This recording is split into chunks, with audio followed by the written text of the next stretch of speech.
I was born in September 1949 in the family home in the northwestern London suburb of Northolt. I was my mother's third child, all boys.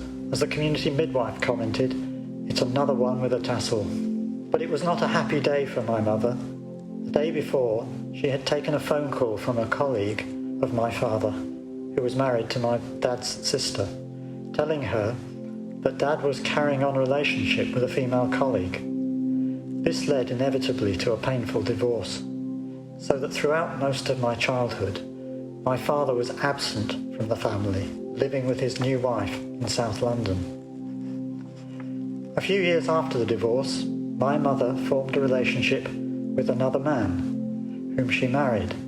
However, the relationship was not a very happy one, and my stepfather was not a natural replacement for my birth father. After a few years, my mother gave birth to another boy, my half-brother, and as the youngest son from a previous marriage, I took some part in looking after the new arrival. After junior school, I was given a place at the local secondary school where my older brothers were already established, Elliot's Green Grammar School, or EGGS for short.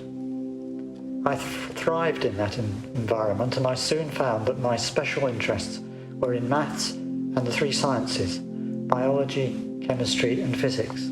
No one in my family showed any interest in religion or Christian teaching.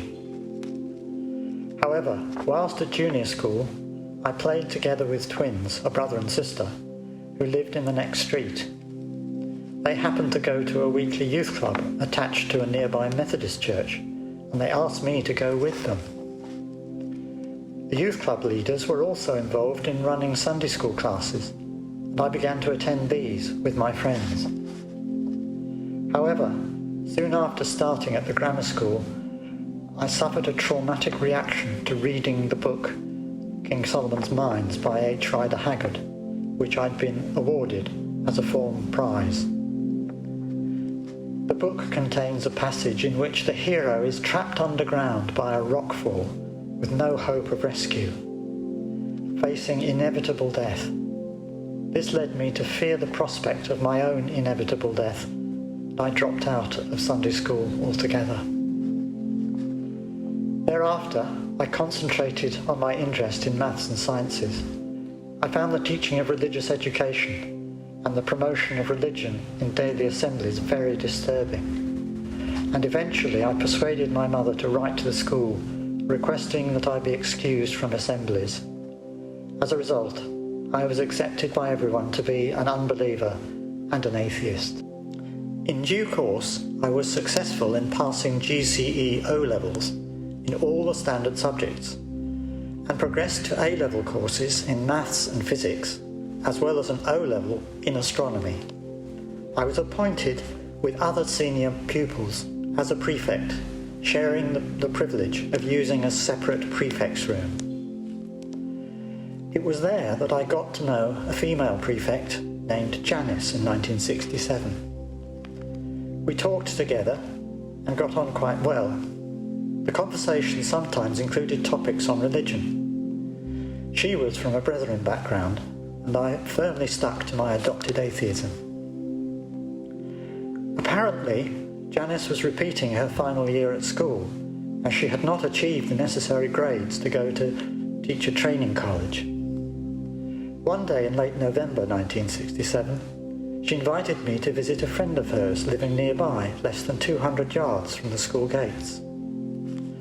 There I met Marion Sharp, a member of the nearby Baptist church, where she and her husband ran the YPF Young People's Fellowship. I was warmly welcomed and felt accepted despite my anti-religion views. This was the beginning of a lifelong friendship with Marion and her husband Chris. In the context of their friendship, I began to learn more about Christianity and how much it meant to my new believer friends. But I was still resistant to the gospel, partly because I was clinging to my public status as a non-believer in any God. In due course, Janice resat her A-levels and passed with improved performance. but then became anxious that the teaching college she had applied to might not accept her new A-level grading as being adequate to allow her onto their course. She was wrestling with whether to avoid suffering the impact of another negative response by withdrawing her application. This seemed to me to be a dreadful prospect, and I worried about it for some time. One Friday evening, I was alone at home wrestling with this problem when I felt a strong urge to break with my cherished non-believer status and to cry out to God to lead Janice away from giving up on her teaching ambitions. Then, in desperation, I pledged to God that if He led her to trust in Him for a positive outcome, I would then commit myself to Him thereafter and join the church. Needless to say, all went well for Janice, and therefore I felt obliged to fulfill my promise, and I committed myself to follow the Lord and to join the local Baptist church. The rest, as they say, is history.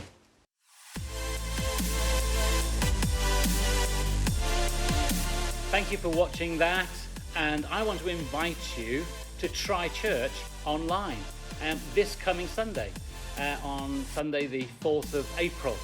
And you can find the link by going to our website, yorkcommunitychurch.co.uk/316, and that will have all the links for all the videos and of course my special invitation to see you this Sunday.